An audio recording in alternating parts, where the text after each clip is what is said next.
A valuable Russian vehicle, with a strange appearance that looks like a tank in a bag but has no law, was it targeted as a priority? In March 2025, the Ukrainian Ministry of Defense released a video capturing the moment when a traveling salvage vehicle BRM-1 used by the Russian military was destroyed by a Ukrainian drone. This video symbolizes the influence of drones on the modern battlefield and the practical changes it brings. The BRM-1 is a traveling salvage vehicle developed based on the body of a T-72 tank, and is a special vehicle for towing and recovering damaged vehicles and traveling vehicles on the battlefield and performing necessary repairs and emergency treatment. The vehicle is equipped with a crane dozer plate winch and a special container for storing repair tools and parts, and plays an extremely important role in supporting light combat capabilities on the line. However, its appearance is very different from the T-72 tank, and it does not have a lawhead, but instead has a structure where maintenance and repair equipment is prominent, making it a target that is easy for the enemy to recognize as dead. Although the BRM-1 that was transferred to the video this time had a simple additional run, it could not withstand the necessary attacks by the Ukrainian drone and was finally destroyed. The Ukrainian Ministry of Defense commented that the number of drones deployed to completely destroy this one vehicle is now countless. The BRM-1 is a vehicle that can be said to be the gold standard of flat support on the front line, and its destruction will greatly reduce the recovery ability of the appropriate combat force. Therefore, it is highly likely that the Ukrainian military is actively targeting wide-area support vehicles such as the BRM-1. The date and location of the video have not been disclosed for security reasons, and details are currently unknown.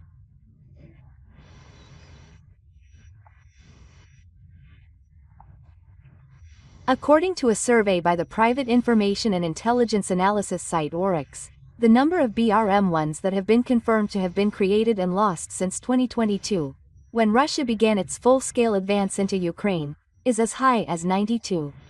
This number really shows how much danger support vehicles such as the BRM-1 are exposed to, even though they are not normally combat vehicles.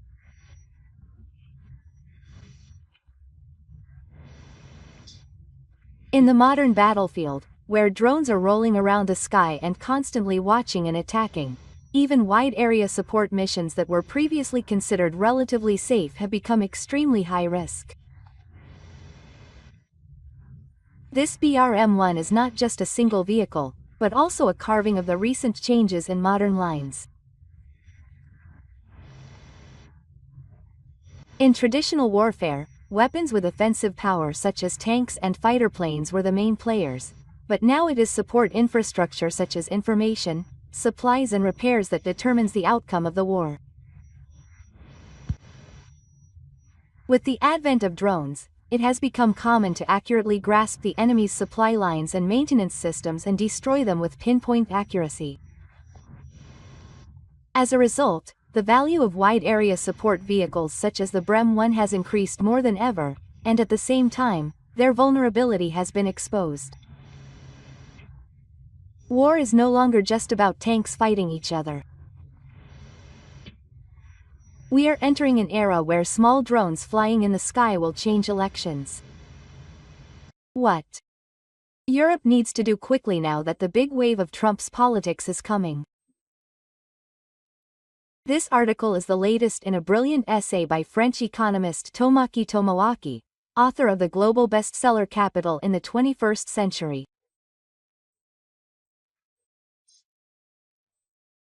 With Europe's masochistic thinking facing the big wave of Trump-style politics, what Europe needs to do quickly is to recover from the earthquakes and show another form of development different from Trump's to the citizens of Europe and the world.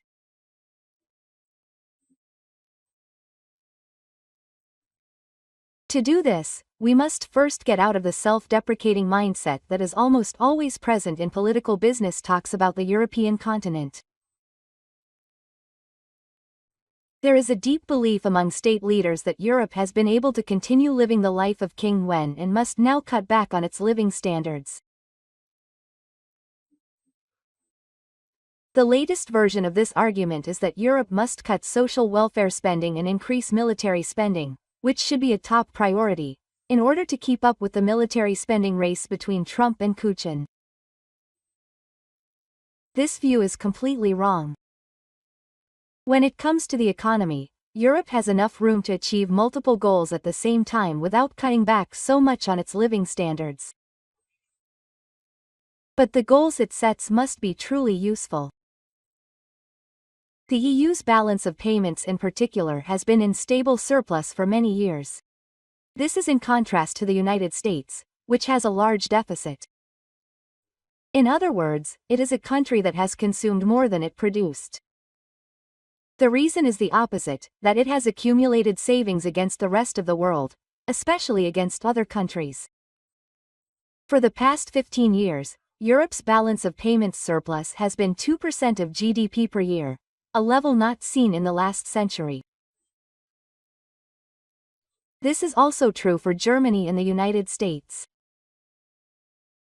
Some countries even have a surplus of 5% of GDP. In contrast, the United States has had a deficit of about 4% of GDP every year since 2010. France is exactly halfway between Europe as a whole and the United States, with a deficit of less than 1% of GDP, which is almost balanced. The truth is that Europe has a healthier fundamental picture than the United States in both economic and financial terms. What is needed is investment, not fiscal contraction. Rather, with such healthy fundamentals, it can be said that the real risk for Europe is that it has not been spending enough for a long time. If Europe wants to avoid a long-term suffering, the medicine it needs is investment, not fiscal contraction. The Draghi report made this clear. And even if we do invest, it must be a large investment. The focus should be on enriching people's lives and making development sustainable. We should focus on investing in infrastructure that everyone uses, such as education, medical care, transportation, and energy. When it comes to medical care, Europe is already ahead of the United States. Looking at the average life expectancy, Europe is gradually pulling away from the United States. The EU's average life expectancy in 2022 is 80.6 years, while the United States is 77.4 years. Moreover, the EU's healthcare expenditure is just over 10% of GDP, while the United States is 18%. Those who are leading the frenzy, including the Piran mask, may not want to admit it. This is because the private sector is not supported, and the costs are inflated. If Europe wants to maintain its improvement in healthcare, it will need to continue supporting its healthcare workers. Also, if Europe can make the necessary public investments, it will be able to overtake the United States in terms of transportation, education, and productivity. Rewards can be increased if necessary. However, if military spending is to be increased, there needs to be a justification to show that it is really necessary. It is true that spending billions of euros on the military may be an appeal that measures have been taken against the threat of Russia. However, there is no point in arguing that increasing military spending is the most effective way to deal with Russia. If the military budgets of all major countries are added together, they already far exceed Russia's military budget at this point. The real challenge is for European countries to pool their military budgets. It will be important to put in place mechanisms for collective decision-making to effectively defend Ukraine.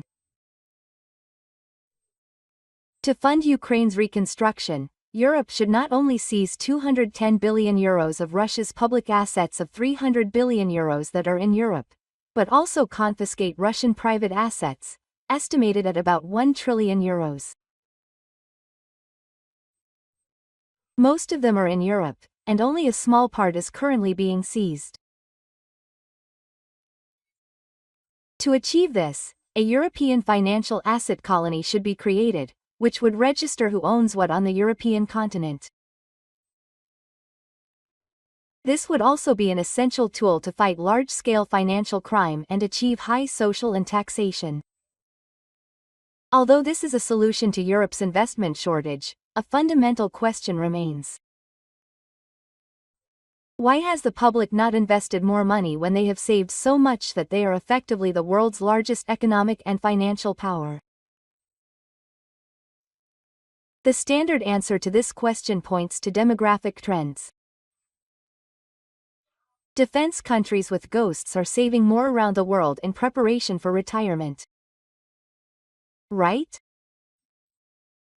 If that is really the case, wouldn't it be better to use that money for Europe and allow the young people of Europe to envision their future?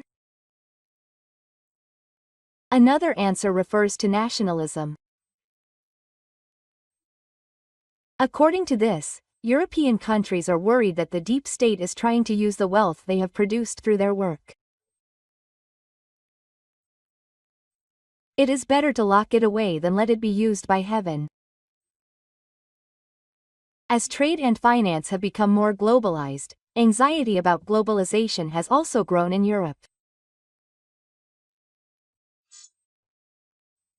In Sweden, this anxiety increased after the banking crisis of 1992, and in Germany most recently after the economic crisis of 1998. These anxieties have led to a tendency in Europe to save money and to have a mindset that you can only rely on yourself in times of need. This tendency has worsened after the 2008 crisis. However, the main reason for the lack of investment in Europe is politics and institutions. How can the wealth generated by the public be used in a discretionary way? Until now, there has been no democratic mechanism for deciding this collectively. Currently, such decisions are left to a few large groups, corporate managers and shareholders, and there are several ways to solve the problem of the shortage of mothers and children. One solution would be for the core EU countries to establish a decision-making body called the Compensatory Parliamentary Union. What is clear is that the demand in Europe is greater than ever. European leaders should face this growing demand with boldness and cooperation. It is necessary to overcome the assumptions that have been made up until now and move forward. Russian Army versus Self-Defense Forces, a forbidden war manga that is a hot topic. The original author of the Self-Defense Forces reveals the secret of the realism that Torihara and others are creating. The manga, True Identity, which depicts the fierce battle between the Russian army and the self-defense forces advancing across Hokkaido from the perspective of a captain, is now attracting attention. The gun was already decided 2 days after its release. It was very popular since its serialization on text online, and the response to the self-defense forces, especially the active self-defense forces, was great, and there were posts such as, "It's the best self-defense forces." Editor-in-charge: the Russian army advances into Hokkaido from 2 directions. To briefly introduce the contents, without warning, the Russian army launched missile attacks on important facilities including New Chito's airport, and then landed on Hokkaido from 2 directions, the same as Hokkaido North. While the self-defense forces evacuate residents and continue to strengthen their defenses, Adaki, who is drawing out his true identity, is called by the Chushikisho in Kushiro. It is estimated that the station's long-term operation will begin. Tanks, Kohei, battle, running. The real battle begins. The series also includes many works by former self-defense force soccer player, Nakagawa Bunji, who is a candidate for Shirata River Commercial High School. With the outbreak of Russia's invasion of Ukraine, the timely content attracted attention. The plan to make the plan is comicized by Kashiwaba Atsuki, who is known for his sacred military illustrations, and Sugawa was once a member of the Ground Self-Defense Force Aviation and served as a helicopter pilot. We asked him about the process that led to the comicization and the thoughts he put into the original work. Please tell us why you decided on Kashiwa Atsuki as the illustrator. The editor-in-charge of Sunagawa Comics brought in the works and portfolios of manga artists he was working with, and among them was Kashiba's. The illustrations at that time were mainly related to the Pacific War, but I was more attracted to the detailed depictions since then than the weapons. Whether it's something from the sky or sea, or whether it's a novel or manga, when it comes to the theme of war, I think that a certain level of detail is required to ensure the strength of the work. This can lead to a lack of realism if you're not careful.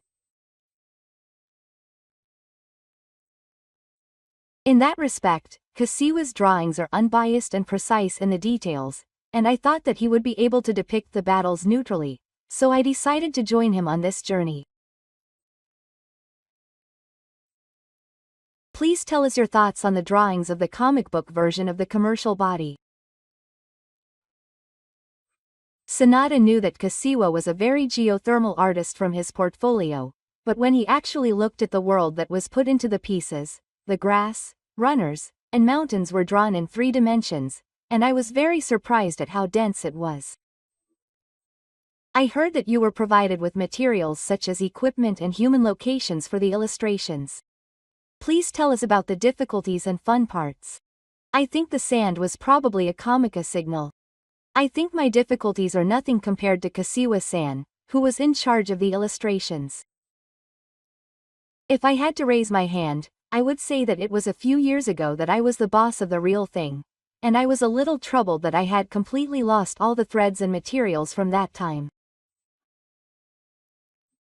I'm also quite a manga lover, so it was a very enjoyable experience to be able to see the realistic manga work of the characters, love and the exchanges in Rafka up close. I was overwhelmed by the high level of drawing ability, and the principal sold well on the second day. Did you expect the response of the manga artist to be so great? To be honest, I didn't really know how the Sunagawa manga artist would be received.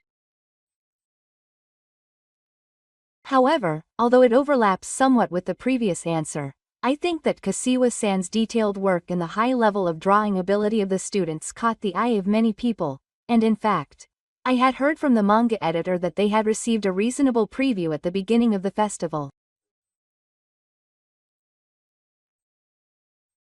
I hope that more people will take note of this new book, which has been published once again. It has been 3 years since Russia's invasion of Ukraine, and new developments are expected with the arrival of Trump, the President of the United States. Please let us know your thoughts on the future outlook. In his writings, critic Yamamoto Shichihei pointed out that the biggest mistake was that the Japanese military's characteristics, which lead to pathos rather than logos, were captured and the words of the inspector were taken away. Sometimes we have to face situations that are completely unexpected and difficult to understand. At times like these, we are even more tempted to be immersed in the theater, as practical analysis only depicts the worst possible situation for the nation. I thought that it is important to burn the hopeless situation into our eyes and exchange words with many people without falling into collective divination, especially in a situation that is changing so rapidly and fluidly. Please let us know if there is a message that is embedded in the work. This work is often evaluated as a genuine work that connects people, but this is only natural, and the fact that I have never experienced war. On that basis, if there is something that is truly close to this work, I think it is the power of images. And I think that this power is the limit to understanding the crises of war, discrimination, and division that are occurring all over the world. North Korea unveils early warning aircraft that even South Korea could not make for the first time. Will it actually work? Security without clear grounds. On the 27th, the North Korean official Rodong Sinmun reported that Kim Jo-un, chairman of the Workers' Party of Korea and chairman of the Founding Party of Korea, inspected the performance perspective of a new unmanned strategic reconnaissance aircraft and the power test of a suicide attack drone. The real airborne early warning aircraft was unveiled for the first time. On that day, the Rodong Sinmun published images of Kim Jong-un and other executives appearing on the early warning aircraft, giving instructions inside the aircraft, and trees flying. In October 2023, North Korea's move to convert the Leoncourt air cargo pile, number 76, into an airborne early warning aircraft was revealed by Imperial commercial satellite photos. North Korea's early warning aircraft is a Russian C-76 equipped with a radome. A radome is a combination of the words radar and dome, and refers to a waterproof and man-proof cover for a radar antenna attached to the outside of an aircraft. In the 1970s, the former Soviet Union modified the Il-76 to create the low-altitude early warning aircraft. The low-altitude early warning device is equipped with an airborne detection system, and if it detects any abnormal signs that pose a threat among aircraft performing early warning, aircraft detection, and battlefield management missions, it is an airborne detection system that directs fighter jets to respond to them. The Earth is round and radio waves travel in a straight line, so the farther away the target is, the harder it is for a ground radar to touch it, but if a radar is attached to an aircraft and the radar waves are projected downward, it is possible to search a wide area without the radio waves colliding. Airborne early warning aircraft are especially useful in the terrain of the Korean Peninsula, where there are many mountainous areas and the reach of ground radar waves is limited. The number of countries that have developed synchronized warning aircraft can be counted on one hand, including the United States, China, Russia, Sweden, Israel, and Brazil. South Korea purchased the early warning aircraft E-737 PSI Peacekeeper from the American Boeing Company in 2011 or 2012. This is because domestic development requires advanced technology and is expensive. Boeing is clamoring for early warning aircraft from other countries, demanding around 15.5 billion yen per phase. It is said that North Korea has built an early warning aircraft before South Korea, but the South Korean military authorities have not given it a good evaluation. The head of the National Defense Agency's National Security Agency said at a regular briefing on the 20th that the modified North Korean early warning aircraft is considered to be very slow and vulnerable to interception. The most important thing about early warning aircraft is the time it takes to stay in the air. The longer it stays in the air, the more it can monitor. At least 3 early warning aircraft are needed, including aircraft on missions, spare aircraft in preparation for takeoff, and aircraft under maintenance. If there is only one phase, as in North Korea, missions can only be carried out for 78 hours a day, which creates gaps in monitoring and makes it prone to breakdowns due to the lack of maintenance. South Korea carries out missions in 2 phases of the PSI-4, and one is a spare and the other is maintained as a replacement.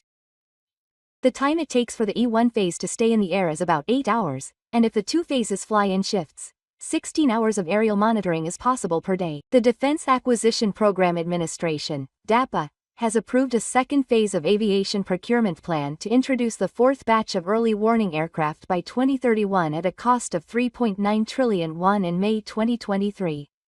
This is because an additional 4 batches of early warning aircraft are required to prepare for airborne threats and have 24-hour aerial surveillance capabilities. Only by having early warning aircraft in operation can the skies above the Korean Peninsula be properly monitored 24 hours a day, but considering North Korea's economic situation, this is impossible. In order to actually use early warning aircraft, a coordination system with friendly fighter jets is necessary. Even if the current warning aircraft detects an enemy, it is meaningless unless it immediately notifies friendly fighter jets. The system that allows early warning aircraft to capture the movements of enemy fighter jets and notify the current fighter jets to crash is the data link. In his final statement of intent on the 25th of last month, President Soo In-cho Chun said that the huge opposition party is using it to cut the defense budget and render the South Korean military powerless. He cited 5 projects as examples, including the reduction of the budget for a project to improve the performance of tactical data links, which was cut by agreement between the ruling and opposition parties. The information collected by the PSI is shared in real time with the U.S. military and other parties through the data link function, including the Air Force's Central Airborne Force, the MCRC F-15 series fighter jets. It is unclear whether North Korea has a data link, and the most advanced model of North Korea's fighter jets, the MiG-29, were introduced in the late 1980s, making data link with early warning aircraft impossible. Even if North Korea makes an early warning aircraft, it will be difficult to link it with fighter jets and carry out actual operations. There is a possibility that Russia, which has close ties with North Korea due to concerns about the war in Ukraine, will hand over data link technology to North Korea and help improve the performance of North Korean fighter jets. Early warning aircraft must be escorted by friendly fighter jets while monitoring the situation from the rear, but the North Korean Air Force's fighter jets are too old and do not have the power to link with early warning aircraft. However, North Korea's